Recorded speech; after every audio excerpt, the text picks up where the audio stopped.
Hey everyone, my name is Cheryl Mack. I am the CEO and founder of Aussie Angels, and today we are going to be talking to Sasha Baranikov, who is the director of Steam Ventures, a new angel syndicate on the Aussie Angels platform. So I met Sasha about a year ago through a founder friend that we both know, which is Trenna from Super Fierce.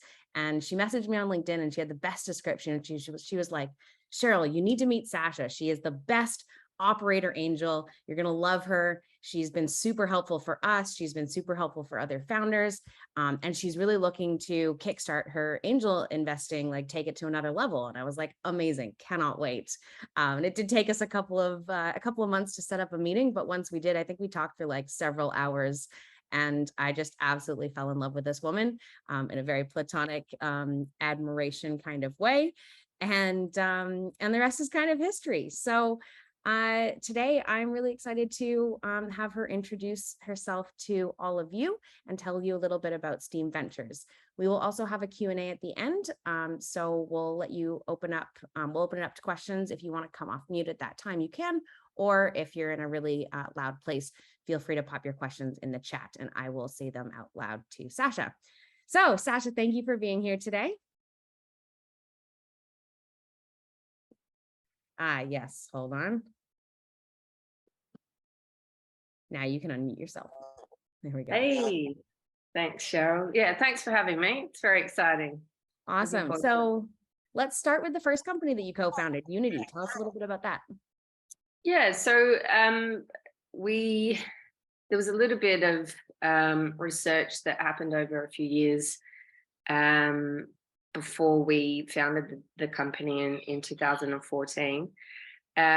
It was a right moment in time kind of thing where my co-founder had come from the Bluetooth feature phone industry. So this is pre-smartphones and Wi-Fi. So we hit this moment in time where they emerged and data was going to just surge and infrastructure really wasn't built to support that. So we're also hearing, early news about the NBN and what was planned there. You had some naysayers and some,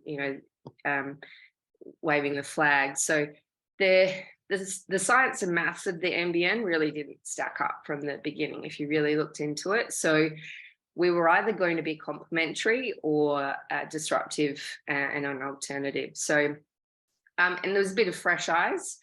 We kind of looked at the market over in the US and saw wireless broadband was everywhere. Connected in with a Vodafone exec who shared a model with us, and we're like, wow, this is huge. Like gross profit at scale was around 70%. And we're like, why isn't anyone doing it? So it's that fresh eyes that knew it worked in the market elsewhere. And, look, people had been burnt. So probably about 5 years beforehand, the industry here had tried wireless broadband. Didn't work because tech was too slow and expensive. Fast forward, it becomes more, affordable, but accelerates in terms of performance. And my background was in, some more consumer experience focused industries. So we understood that that was a gap for the telco market where people weren't really being looked after from that experience perspective. So we go, let's go at it, put together a $30 million model. We were going to be a family business, and this is about growing quickly. Infrastructure's hard. Like, we probably didn't know how hard before we got started, but the rest is, history. We ended up IPOing in less than 5 years, and the business is just exited under less than 10 years for around 3.6 billion. So roller coaster, that's for sure. Awesome. And so you grew that company to IPO, correct? How was that? It was huge. Look, and it was quick. I really enjoyed that experience. It, sounds a bit strange to others, but that IPO process of bringing structure and governance to something that is a bit unwieldy and moving fast. That whole DD process, building a prospectus and taking it to market. So I really enjoyed that. Around the edges of it, there's things that don't go to plan, and that's always the case. With startups, you've got best laid plans, but we at least had the vision to get where we did, and didn't maybe turn out exactly how I would have planned for it, but still successful nonetheless. Well, I think a billion over what, $3.5 billion exit is a pretty good exit in the end, isn't it? Yeah, exactly. So yeah, and so I take that experience with me into investing. I've got the privilege to be able to maybe give back, and it is really a big thrill to be able to help other founders with big vision to realize their journeys. And when I'm talking to investors, and each individual or fund syndicate, they've got reasons for making an investment decision. And so if you're an investor and you're going, why am I going to get excited about following Sasha's deals? And right now, and everyone's been here before, I think Paul from Rampersand maybe talked to this on the chat with you last week, is that you really start out without a track record, but you got to get started. So what have I got on my side? I've got that significant experience, personal exit through IPO, so I'm naturally interested in startups because of that founder and operator experience in other startups. I get what it takes, and I think experience and success breeds success. So I enjoy it, and it's not work to me. So I think it's really great to support those founders. And it's also really interesting to be constantly learning about these cool things that people are doing. Steam Ventures, alongside investment, offers growth advisory. So it's great where it makes sense to sit alongside founders to support and propel them forward. So we're delivering on a strategy if it's of value. And I think that's helpful to founders, particularly if they don't have a co-founder. It can be a bit of a lonely experience. So having that opportunity is, I feel very fortunate. Awesome. And since then, you've taken on a number of strategic roles. Tell us a little bit about those. Yeah, so there's a few startups, as I mentioned. So there's one that will form the first deal that launches on the platform. We'll talk about it a little bit later. They're a Adelaide-based fintech, and I've been involved with them since quite early on as part of their growth journey. And that's, a mixture of kind of helping them to plan out what growth could look like for them, being that sort of second point of reflection. And, when they're raising, being able to, work alongside them. And platform like Aussie Angels is really helpful in that respect, to be able to think, because a lot of founders will find these small checks that come towards them. And, from experience, you don't want 60 shareholders that you're having to manage. So, I really value the Aussie Angels syndicate opportunity where you can get on a cap table with that smaller check, and that's what I'm helping these guys with. So Super Fierce, you mentioned, I work with the founders there, CEO Trenner, and there's others that I've invested in. Zero Co doing amazing things, really focus on that impact of sustainability and cleaning up the plastics from the ocean. I think I'll talk a bit about the thesis and how founder really sits at the heart of it, but I think Mike from Zero personifies that, that person that I try and look for, who's just got some crazy ideas, but just executes on it so well. So really, fortunate to have come across him. Awesome. Yeah, that's a really good one. So tell me, like, why have you decided to start an angel syndicate? Yeah, look, and I just mentioned maybe one of the reasons through working with startups, it's that opportunity to bring some of those investors onto the cap table. I also see it as a great way to diversify. And you don't, through an angel syndicate, you don't need tons of cash to put on a small bet. And I really see the startup industry as being that start of the market, where if you're comfortable with taking a risk on an allocation of your money, then you've got the opportunity to maybe be part of forming a business that ends up changing the world in some aspect. And so tell me about the name, like why Steam Ventures? Where did that come from?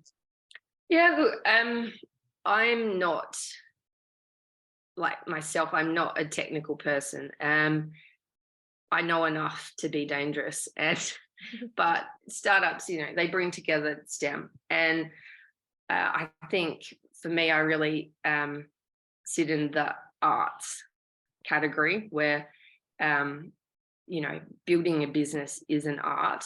And, you can bring together some of the great technical minds and to create something that really delivers. So it's really that idea of putting, the arts back into STEM. And yeah, so that's where the name came from. Awesome. I love it. And so tell me, like, what do you look for in founders? Yeah. So I'll get into a little bit of detail. So the one thing, I've kind of mentioned this on the post, that the one thing I look for in almost every investment that I make, and this is maybe cliche, but is vision. Is it big? Do they see something that others haven't, or believe there's a way to achieve it? It's kind of that go big or go home attitude. And I came from that place where people were like, who are you? Like, you've not come from telco. What do you know? Like, it's that, seeing of an opportunity and pulling together the ingredients. So I think, and often investors will look for examples of where the approach or the model has existed before. And I'm not usually looking for this. So I love it if they have that unique point of view and could be a category creator, because there's always a point in time where something's never existed before. I think it's always easy to refer to cloud. Like, there was a time where people were like, what's cloud? Like, and now it's just every day. So someone went, this is something. So, and what does it mean for the investment? It means they could break entirely new ground in terms of markets. So, you can calculate TAM, there's numbers, but if you're really looking at something differently, you're creating TAM. So I think that's interesting. So the founder is really critical to the investment. Have they got what it takes? Are they open-minded? Did they take on people's advice and take from it what is useful to them? And then it would be about their distribution strategy. How are they going to enter the market or achieve that scale? And more recently, I've been focusing on their views of team and culture, because it's not easy ever, but your team are the ones that are going to get it done.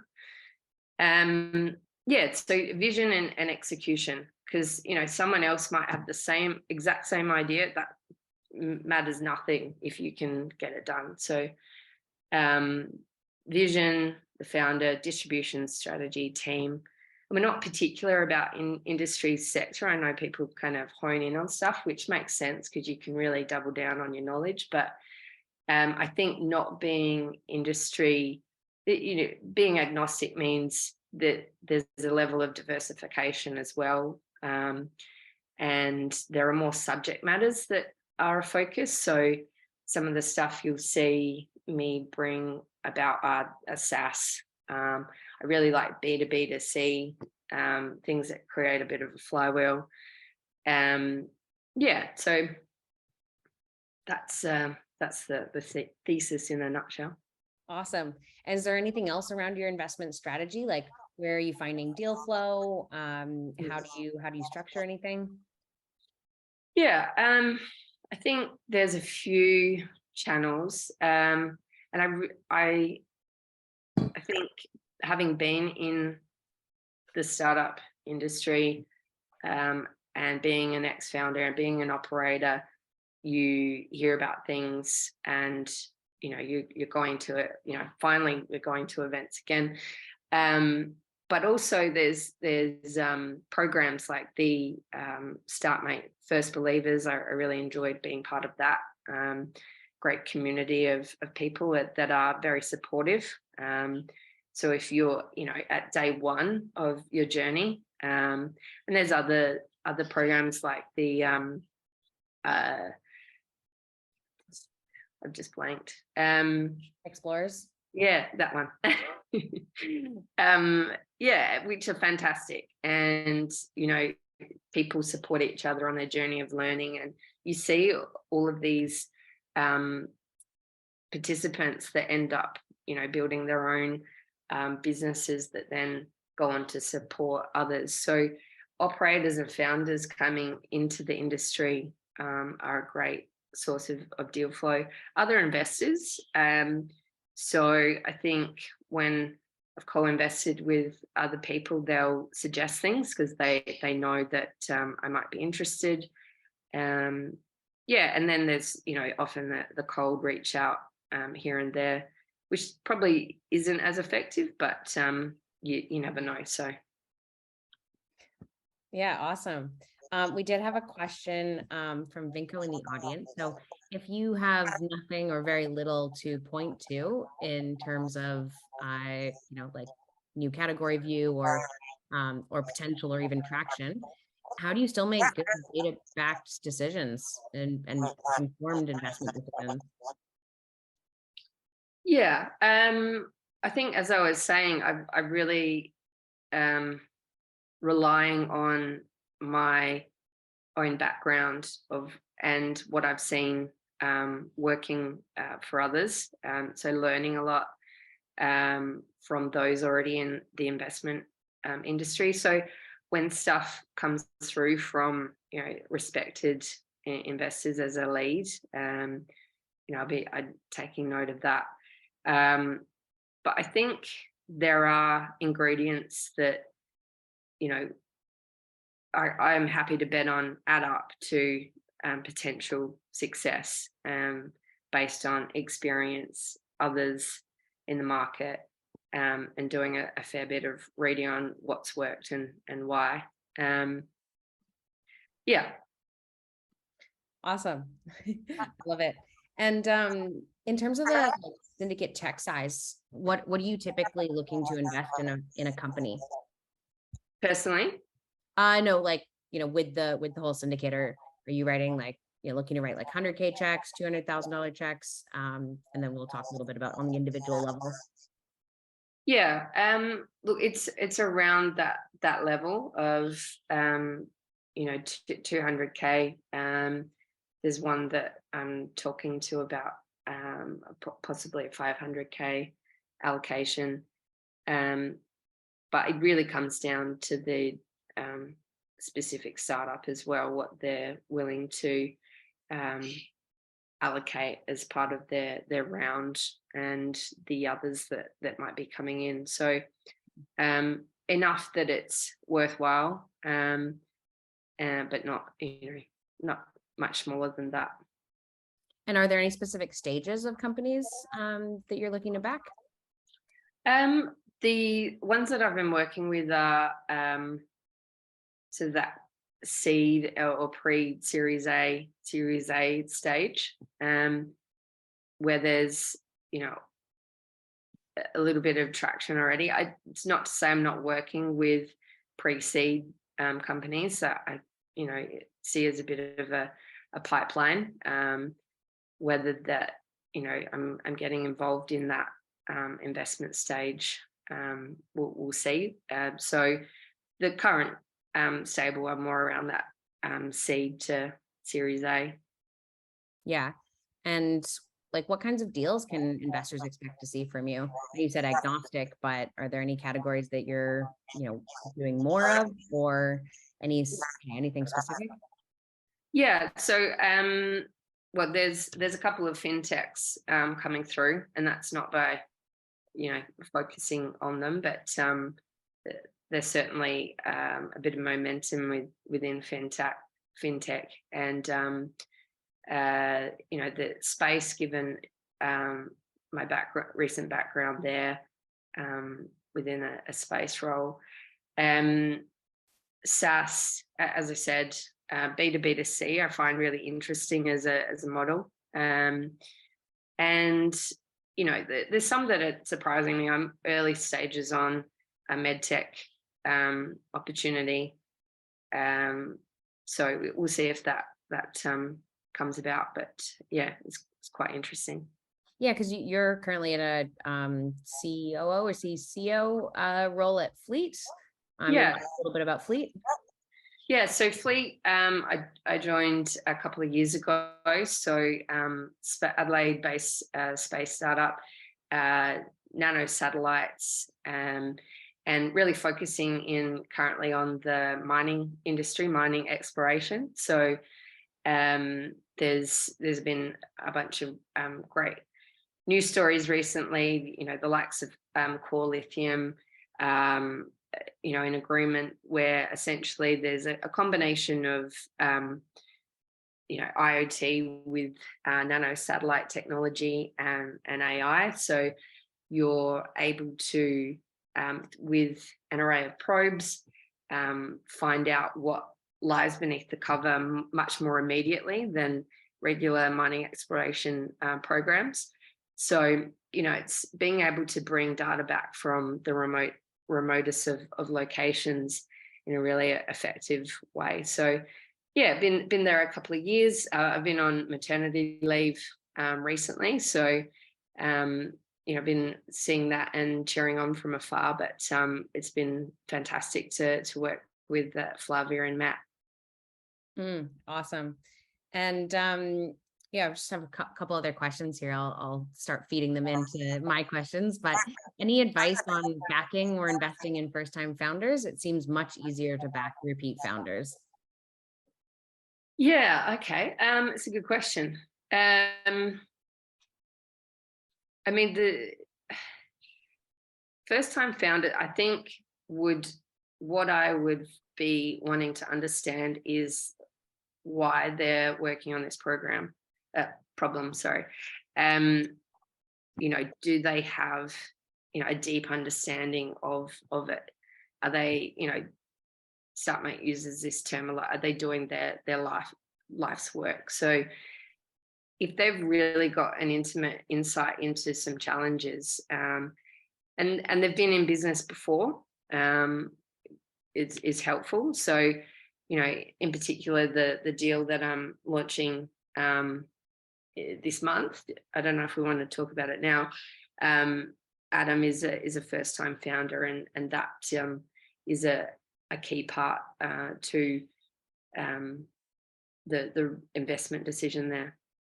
Yeah, awesome. I think like first-time founders have just as much opportunity as second-time founders. Yes, it's easier to back them, but in terms of ambition, absolutely no question there. Have you found that you've had to compete to get allocation, or do you think it's more of an investor's market now? From my individual point of view, I haven't had to. And I think the market has shifted to, towards investors. That's a given. So, I know others that have. But not myself personally. So, yeah. Not super surprised that you haven't had to compete. I think when you're a helpful operator angel like yourself, it's easy to get that allocation. Maybe talk a little bit more about like how are you helpful to the founders that you invest in? Yeah, so it depends on the business, and I'm also a mentor at Adelaide University's Think Lab. So I'll meet various early stage companies there. It's another lead generator.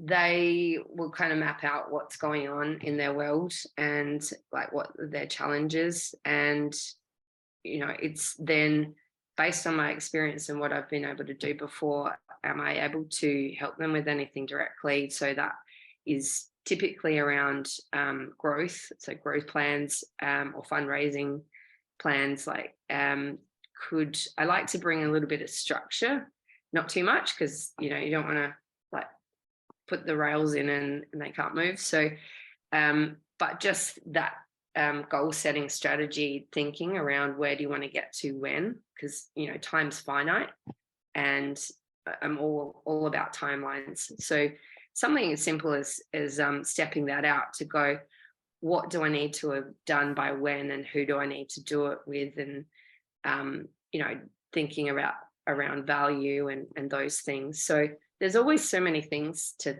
be thinking about as a founder, and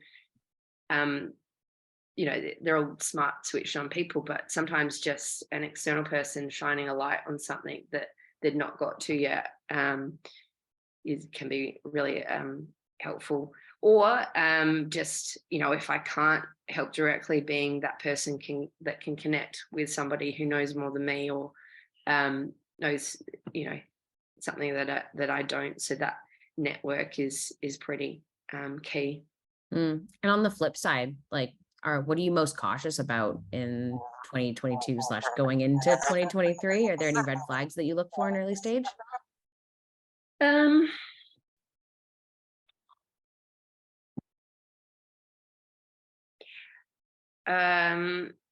If they don't have a clear model, like as I said, I'm about timelines, and you attach models to timelines, and if it's not what's the word,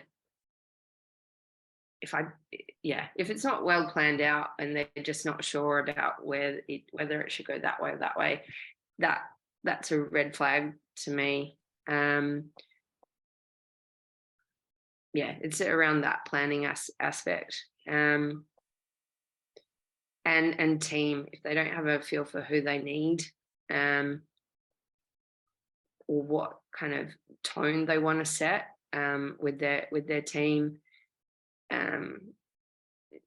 it's kind of, that can change, but as I've said, it's become a bit more important in my thinking now, because without them you're not going to get it done. So is that sort of set right. So financials, planning, team. Yeah. And I mean, those are things that you can be helpful with as well. Do you think that the strategy for startups going into 2023 should be different, or at the early stage, it doesn't necessarily matter? I mean, different compared to like previous years. Yeah. Look, I think you need to be a little bit smarter, as I said, about that modeling, that plan. You can't just expect money's going to drop down in your lap. So I am all about scenarios. So, bear management, bull cases, and knowing the strings you can pull. Essentially, I always talk about that. Like, can you turn this off and that off and then be okay? Sustainability, I guess. Because early stage, you're early. But if you're taking on money, you need to be smarter about how you're executing on that. There are some that are just holding off, and they're just waiting a little minute to get back into the investment market, which is interesting. But yeah, smart about that sustainability of the business. Mm. And are you seeing more, less, or the same deal flow? I don't have a point of view on that really. I think I wouldn't say less. And any thoughts around like, what do you do to increase deal flow and see more of the best deals?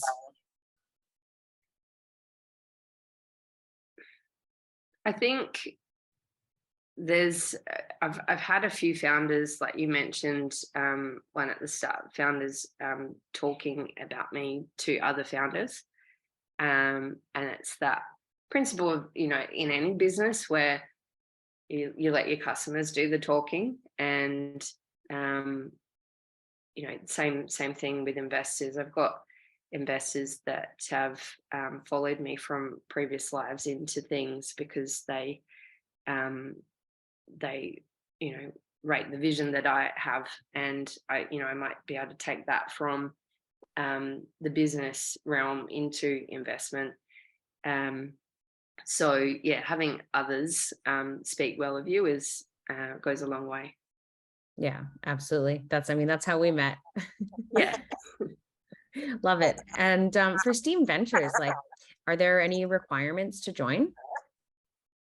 Not to join the syndicate, no. So and that's the great thing about Aussie Angels and any of the syndicates. So you can you jump in and register and join them. There's no obligation. And what you're then achieving is access to deal flow. So you're getting an insight into opportunities that you can really pick and choose from, see what's right for you. It can be moment in time things for people as well, but at least if you're seeing things, it's a point of learning as well. As I said before, it's, even if the timing's not right for jumping into a deal, it's the ability to read about one and see how an opportunity is hanging together, and then where it might go as well. So it can, as I was saying, learning from other investors and what they invested in and what's worked well, and kind of understanding what their ingredients are. So yeah, by registering to access the syndicate, it's no obligations. Awesome. And in terms of minimum check sizes, what are you thinking? Yeah, so deals that are coming up, we're looking at 5K. So I think that's a great level for people to get involved. And as I said, you don't need to have all of the spare cash in the world to make a bet at that size. And that may change deal to deal. It's something that needs to be consulted with the founder around those things and some of the investment strategy. But that's where it's sitting at for the first couple. Awesome. And we will open it up to questions from the audience shortly. So feel free to come off mute or put your hand up and I'll let you come off mute. Sasha, though, any exciting deals coming up? Yes. So I alluded to one before. We've got the first one launching this month, which I'm really excited about. As I said, I've been part of this founder's journey from quite early. So, and its focus is home loans. So home loans aren't as sexy as, say, space, but this, I think, is startup geek sexy. So we talk about it. The company's name is Sherlock. So that's spelled SHERLOK, Sherlock. And they're B2B2C. So it's a SaaS platform, and they've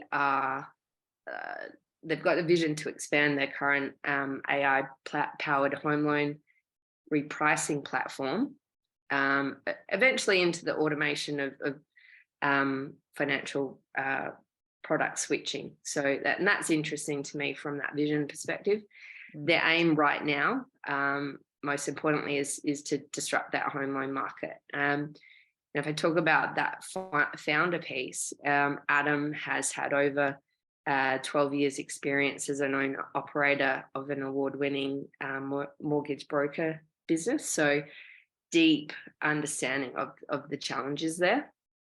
And so what he experienced firsthand that he shared with me is that homeowners had been overpaying significantly on interest. He'd describe it as a loyalty tax, because I think the longer you're with a lender on a home loan, you're not getting the best interest rates that they may be offering new loans. So, and he shared with us that detail around that there's a lack of transparency there, a lack of effective homeowner retention for brokers, and tripled with the issue that the time that it takes to reprice or refinance a loan. And what was also a standout for me is his distribution strategy. The go-to-market is really about entering through the broker channel. So the brokers and lenders are, work really closely together, and the two are always going to exist. But in terms of landing and expand, the ratio is much more effective through that brokerage channel than going, say, down the direct consumer path. So again, that's the starting point, and how it grows, it will be quite interesting for people to listen into next week, because we've got a Meet the Founder event next Thursday at 12:30 Eastern time. So I won't get too technical around what single click switching is or the traction and that sort of thing. So you can hear from Adam around some of those exciting aspects. But I believe this is that kind of category creating opportunity, because I'm not aware of others taking this approach. And his vision, expands across products and globally into other markets. So he's done a bit of work around that as well. As an example, UK is well ahead of us in terms of open banking. So that's an interesting one. So yeah, the founder chat next Thursday at 12:30. If anyone's interested in learning more about the opportunity and hearing from Adam himself, chance to ask questions, and I think we'll pop the Zoom link in the chat. And so to get access to that deal, which would go live after the founder Q&A, you just need to join the Steam Ventures syndicate. And as we're saying, like with any Aussie Angels syndicate, there's no obligation, but you'll get that exclusive access to read about the deal and exciting new ones as I list them. Yeah, awesome. We dropped the link to join Steam Ventures in the chat there. We will only be sharing the link to the Zoom call, though, with people who are in Sasha's syndicate. So we probably won't drop it in today, right, Sasha?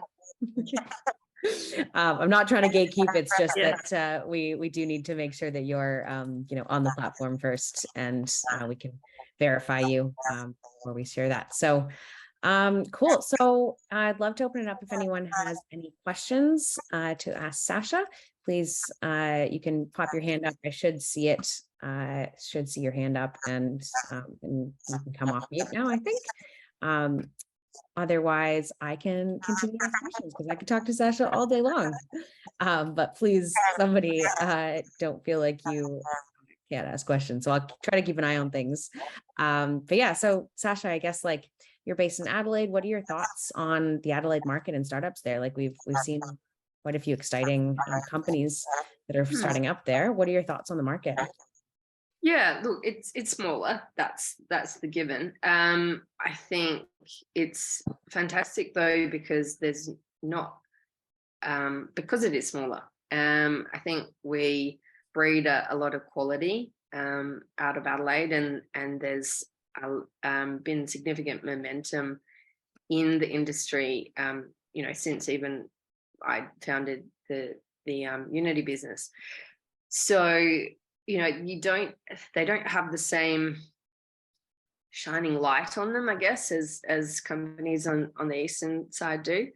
So you can kind of get to it without too much attention if you want to.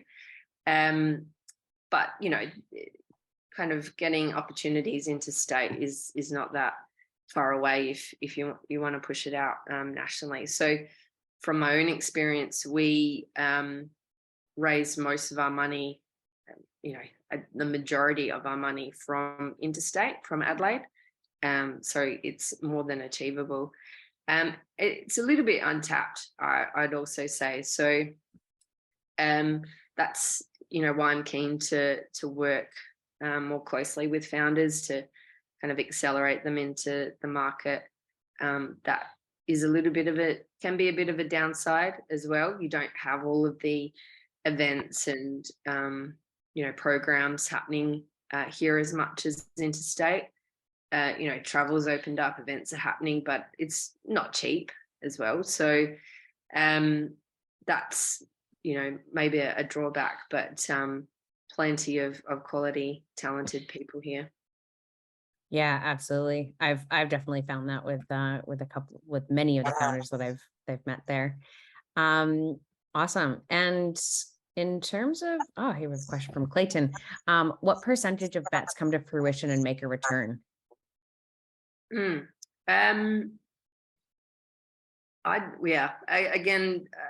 depends how good of an angel you are, right? Yeah. I don't have stats to back up on that yet. But I think the more bets you place, the higher your percentage. So getting out there with the smaller checks is a generally good theory. And you'll see a bunch of that has served other angels quite well in the market. So you've got Rain, who he's had lots of successes from that aspect, and others. So deal flow is pretty important to achieving that outcome. Actually, good question from Alexander. Did you mention, I don't think you did, so how many deals do you think you'll offer to syndicate members across a year? Yeah, I would suggest, based on what I've got in the pipeline at the moment, it'd be at least 6 at this point, and increasing from there. So there's at least 6 deals that I know that will come through in the short term, and some earlier stage ones that have the potential. So it getting up to potentially 12 across the year. Yeah, awesome. Lots of work for you. Yeah. But when you have good deal flow, it makes sense. Yes. And yeah, thanks, Benko, with that IRR. I'm not sure anyone can calculate their IRR basis just yet, or I mean, I'm not even sure Rain can, to be honest. Might have to ask him. Cool. Any other questions, team? Feel free to pop them in the chat or put your hand up and come off mute. Sasha, is there anything else you'd like to mention or tell us that I haven't asked you today? No, I think we covered a fair bit of ground. I think, the thesis is important, and it's kind of based on, as I said, other investor success that you've seen. You don't need to reinvent the wheel in terms of that. So honing in on vision, founder, distribution, and team, and trying to build up a bit of volume in order to develop that percentage success down the track. So these are things that have likely got 5-year plus horizons to incubate. So being able to fill that pipeline is going to be a useful thing. Absolutely. And in terms of the deals that you'll be doing, what do you think like what the kind of total raise of the company is and the percent of the allocation you'll be getting? So like, are they raising $1 million round, $5 million round? Yeah, the ones that I'm looking at the moment are varying between 1 to 3, and that kind of 200 to 500 allocation. Cool. Yeah, that's the sweet spot at the moment. Awesome. And in general, for angel returns, like what kind of time frame are we looking at for investors to potentially get a return? Yeah, look, I think these businesses at the stage that they are, and depending on how technical they are, the average out there, I think Vinx has dropped in there what a VC fund typically sees, but it's anything 5-year plus at least, up to that 10-year horizon, to really see a return. So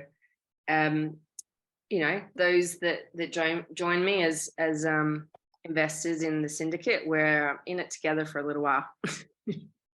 Yeah, absolutely. It's definitely a long-term patient capital, right? Exactly. Awesome. Well, if we don't have any other questions, we might wrap it up there. Thanks so much for joining us today, Sasha. You've been amazing, super helpful, super informative. Everyone else, I have dropped the link in the chat there. So feel free to just pop your details in there. It's like 3 questions. It's pretty simple. So go ahead and do that. If you liked what you heard today, I certainly did. And let's just thank Sasha for her time. Thanks, everyone. Thanks, everyone. See you next time.